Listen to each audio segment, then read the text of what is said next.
Hello दोस्तों, कैसे हैं आप सभी। एक बार फिर से आप सभी का बहुत बहुत स्वागत है हमारे यूट्यूब चैनल ट्रिकी हिंदी पर। दोस्तों, आज की ये वीडियो आप सभी के लिए बहुत ज़्यादा महत्वपूर्ण होने वाली है। इस वीडियो में हम करने वाले हैं आपकी यूपी पुलिस कांस्टेबल की परीक्षा में जो हिंदी के प्रश्न आते हैं, वो जो प्रश्न बहुत बार पेपर में पूछे गए हैं, उन प्रश्नों को आज की इस वीडियो में मैं आप सभी के लिए लेकर आया हूँ। तो बिना किसी समय को गवाए अपनी इस वीडियो को शुरू करते हैं। बात कर लेते हैं पहले प्रश्न की। पहला प्रश्न है, हिंदी भाषा की कितनी विख्यात बोलियां हैं। पहला ऑप्शन हमें दिया गया है 4, दूसरा ऑप्शन हमें दिया गया है 10, तीसरा ऑप्शन हमें दिया गया है 8 और चौथा ऑप्शन हमें दिया गया है 5। तो पहला प्रश्न आपके पेपर की दृष्टि से बहुत इंपॉर्टेंट हो जाता है। आपसे पूछा जा सकता है कि कितनी विख्यात बोलियां हैं। तो पहले प्रश्न के सही उत्तर की बात करेंगे। पहले प्रश्न का सही उत्तर होगा ऑप्शन नंबर सी, 8। हिंदी की जो विख्यात बोलियां हैं वो है हमारी 8। इसके बाद बात करते हैं हम दूसरे प्रश्न की। दूसरा प्रश्न है, हिंदी भाषा का प्रथम प्रमाणिक ग्रंथ कौन सा है। पहला ऑप्शन हमें दिया गया सतसई, दूसरा ऑप्शन हमें दिया गया रामलला नेहचू, तीसरा ऑप्शन हमें दिया गया पृथ्वीराज रासो और चौथा ऑप्शन हमें दिया गया संदेश रासक। तो यहाँ पे बहुत ही इंपॉर्टेंट प्रश्न है। आपसे पूछा जा सकता है कि कौन सा ऐसा प्रथम ग्रंथ का नाम बताइए जहां पर हिंदी भाषा का प्रमाण मिलता है, यानी कि प्रमाणिक ग्रंथ हमारा प्रथम कौन सा है। इस प्रश्न के सही उत्तर की बात करेंगे। ऑप्शन नंबर सी इस प्रश्न का सही उत्तर हो जाएगा। पहला हमारा प्रमाणिक ग्रंथ है पृथ्वीराज रासो। तो पृथ्वीराज रासो हिंदी भाषा का प्रथम प्रमाणिक ग्रंथ है। बात कर लेते हैं तीसरे प्रश्न की। तीसरा प्रश्न है, क्रियापरक व्याकरणिक कोटि, यानी कि क्रियापरक व्याकरणिक कोटि कौन सी है, हमें चिन्हित करना है।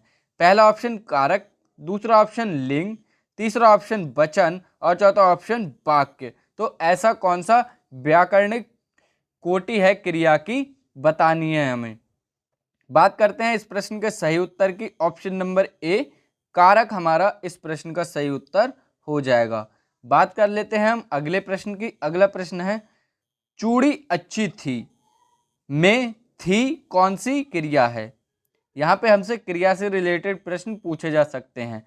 पहला ऑप्शन योजक क्रिया, दूसरा ऑप्शन अधिकार द्योतक क्रिया और तीसरा ऑप्शन है औचित्य बोधक क्रिया, चौथा ऑप्शन अप्रत्यक्ष क्रिया। तो जो हमारा थी दिया गया है वो कौन सी क्रिया होगी, योजक क्रिया। ऑप्शन नंबर ए इस प्रश्न का सही उत्तर हो जाएगा। योजक क्रिया के अंतर्गत थी हमारा आएगा। बात कर लेते हैं हम अगले प्रश्न की।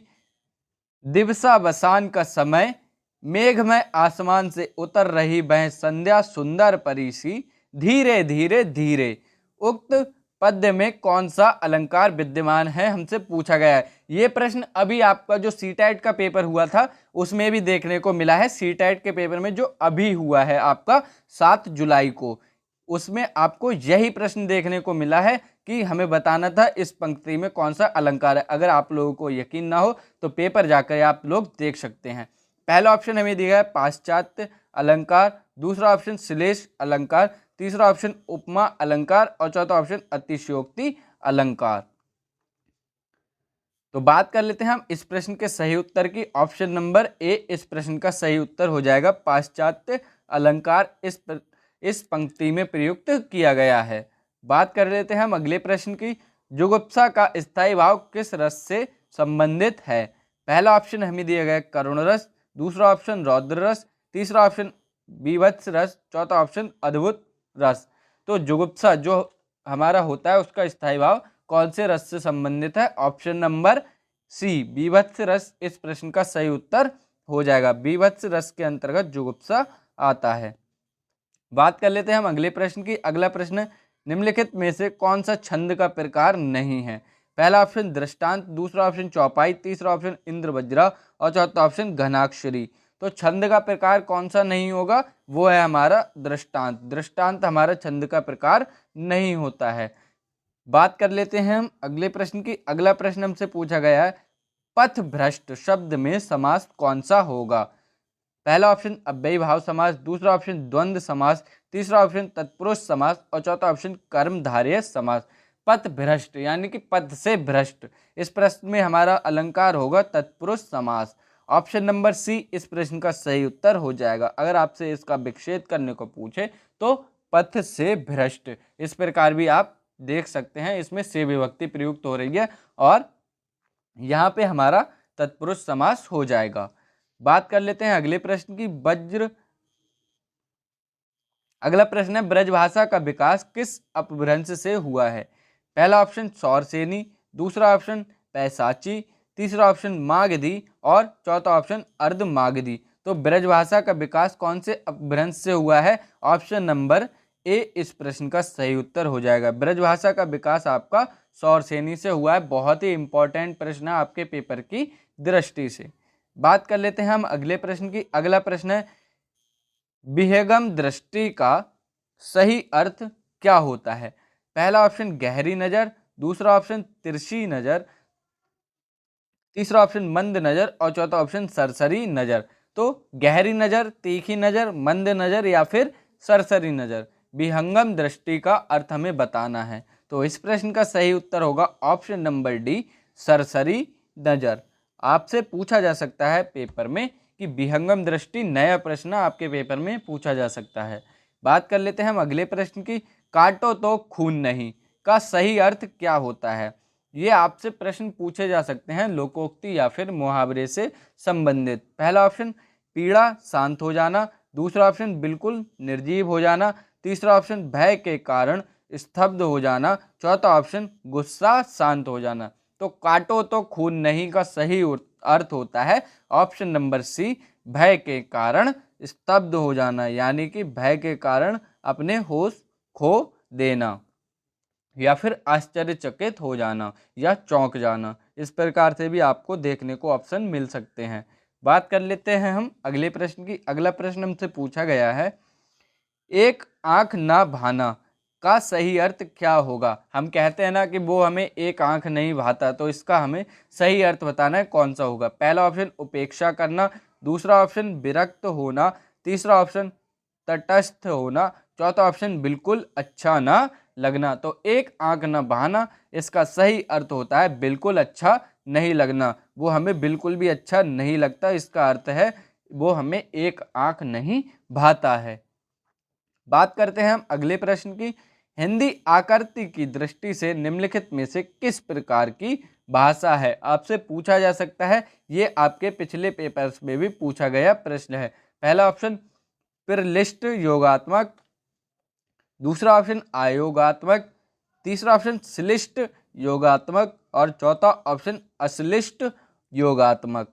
तो सही उत्तर जो होगा वो होगा हमारा ऑप्शन नंबर सी, श्लिष्ट योगात्मक इस प्रश्न का सही उत्तर हो जाएगा। बात करते हैं हम अगले प्रश्न की। अगला प्रश्न है, भाषा विज्ञान की दृष्टि से ऊ किस प्रकार का स्वर है? यानी कि हमसे दीर्घ पूछा गया है, दीर्घ ऊ दिया गया है, वो किस प्रकार का स्वर है? पहला ऑप्शन पश्च विव्रत, दूसरा ऑप्शन अग्र संवृत, तीसरा ऑप्शन अग्र विव्रत और चौथा ऑप्शन पश्च संवृत। तो आपसे संवृत और विव्रत स्वर भी पूछे जा सकते हैं, इसीलिए आपको ये भी याद करके जाने हैं। इस प्रश्न का सही उत्तर होगा ऑप्शन नंबर डी, पश्च विव्रत। पश्च विव्रत हमारा इस प्रश्न का सही उत्तर हो जाएगा। ऊ हमारा पश्च विव्रत, ऊ जो होता है वो हमारा पश्च संवृत स्वर होता है। यहाँ पे मेरे मुंह से गलत शब्द निकल गया था, पश्च संवृत इस प्रश्न का सही उत्तर होगा। बात कर लेते हैं हम अगले प्रश्न की। अगला प्रश्न हमसे पूछा गया है, निम्न में से कौन सा हवा का पर्यायवाची नहीं है? पहला ऑप्शन वायु, दूसरा ऑप्शन समीर, तीसरा ऑप्शन पवन और चौथा ऑप्शन सलिल। तो हवा का पर्यायवाची कौन सा नहीं होगा इनमें? Option number D, Salil. Salil जो शब्द है वो हवा का पर्यायवाची नहीं होता है। आपसे यह प्रश्न भी पूछे जा सकते हैं कि कौन सा हवा का पर्यायवाची से संबंधित आपको पेपर में प्रश्न देखने को मिलेंगे। फिर बात करते हैं हम अगले प्रश्न की, निम्न में से कौन सा शब्द शुद्ध है? यानी कि हमसे पूछा गया है वर्तनी संबंधी प्रश्न। पहला ऑप्शन ज्योत्सना, दूसरा ऑप्शन पुण्य, तीसरा ऑप्शन उन्नति, चौथा ऑप्शन क्षमा। तो हमें बताना है कि हमारा यहाँ पे सही कौन सा लिखा हुआ है। तो पुण्य भी हमारा गलत लिखा है, क्षमा भी हमारा गलत लिखा है। उन्नति और ज्योत्सना में से हमें देखना है कौन सा शुद्ध होता है। तो यहाँ पे हमारा ऑप्शन नंबर ए सही दिया गया है, ज्योत्सना इस प्रकार से लिखा जाता है। बात कर लेते हैं हम अगले प्रश्न की। अगला प्रश्न है, अपव्यय का क्या अर्थ होता है? पहला ऑप्शन खर्च, दूसरा ऑप्शन कम खर्च, तीसरा ऑप्शन अधिक खर्च और चौथा ऑप्शन फिजूल खर्च। जो हम शब्द पढ़ते हैं अपव्यय, अपव्यय का अर्थ हमारा क्या होता है ये पूछा है। तो यहाँ पे हमारा होता है फिजूल खर्च। फिजूल खर्च को हम बोलते हैं अपव्यय, यानी कि किसी भी जरूरत के बिना फिजूल में खर्च करना अपव्यय कहलाता है। बात कर लेते हैं अगले प्रश्न की। अगला प्रश्न, कथा का बहुवचन कौन सा शब्द होगा? पहला ऑप्शन कथें, दूसरा ऑप्शन कथा, तीसरा ऑप्शन कथानक, चौथा ऑप्शन कथाएं। तो कथा का बहुवचन यहाँ पे हमारा कथाएं होता है। ऑप्शन नंबर डी इस प्रश्न का सही उत्तर हो जाएगा। बात कर लेते हैं हम अगले प्रश्न की। निम्न में से कौन सा वर्तमान काल का वाक्य दिया गया है, हमें यह बताना है। पहला ऑप्शन मानव पढ़ता है, दूसरा ऑप्शन मोहन सो गया या मोहन गया, तीसरा ऑप्शन सीता सो रही थी, चौथा ऑप्शन बह जाएगा। तो मोहन गया, सीता सो रही थी, बह जाएगा, ये हमारा भविष्य का है। बह जाएगा, सीता सो रही थी भूतकाल, बह गया यानी कि वो भी चला गया भूतकाल। तो ऑप्शन नंबर ए हमारा इस प्रश्न का सही उत्तर हो जाएगा। वर्तमान काल में मानव पढ़ता है। बात कर लेते हैं हम अगले प्रश्न की। अगला प्रश्न है, किस भाषा में ने परसर्ग लगाया जाता है? पहला ऑप्शन ब्रजभाषा, दूसरा ऑप्शन खड़ी बोली, तीसरा ऑप्शन राजस्थानी, चौथा ऑप्शन अवधी। तो ने परसर्ग कौन सी बोली में लगाया जाता है, हमसे पूछा गया है। बात कर लेते हैं इस प्रश्न के सही उत्तर की। ऑप्शन नंबर बी, खड़ी बोली में हमारा ने परसर्ग लगाया जाता है। ऑप्शन नंबर बी इस प्रश्न का सही उत्तर हो जाएगा। फिर बात कर लेते हैं हम अपने 21वें प्रश्न की। विकास के लिए आर्थिक रिक्त स्थान आवश्यक होती है, हमें बताना है इस रिक्त स्थान के अंतर्गत कौन सा शब्द सही होगा। पहला ऑप्शन विविधता, दूसरा ऑप्शन आत्मनिर्भरता, तीसरा ऑप्शन सक्षमता, चौथा ऑप्शन बहुलता। तो हमारा जो रिक्त स्थान में शब्द आएगा वो होगा आत्मनिर्भरता। ऑप्शन नंबर बी इस प्रश्न का सही उत्तर हो जाएगा। आत्मनिर्भरता इस प्रश्न का सही उत्तर है। विकास के लिए आर्थिक आत्मनिर्भरता आवश्यक होती है। तो ये थे आज के हमारी वीडियो के आप सभी के लिए 21 प्रश्न। वीडियो कैसी लगी कमेंट बॉक्स में ज़रूर बताना। आज से आपकी कक्षाएं दोबारा से स्टार्ट हो चुकी हैं। पिछले कुछ दिनों से आपको क्लासेस नहीं मिल पा रही थी, तो आज से आपका रेगुलर क्लासेस का टर्न शुरू हो चुका है। आशा करते हैं आपको वीडियो अच्छी लगी होगी। ऐसी वीडियोस को देखने के लिए हमारे चैनल को सब्सक्राइब कर लेना और वीडियो के नोटिफिकेशन बेल को ऑन करके अपने सभी दोस्तों के पास शेयर कर देना। Thank you for watching this video. बहुत ही जल्द मिलेंगे अगली वीडियो में। तब तक के लिए पढ़ते रहिए, स्वस्थ रहिए। जय हिंद दोस्तों, वंदे मातरम, धन्यवाद।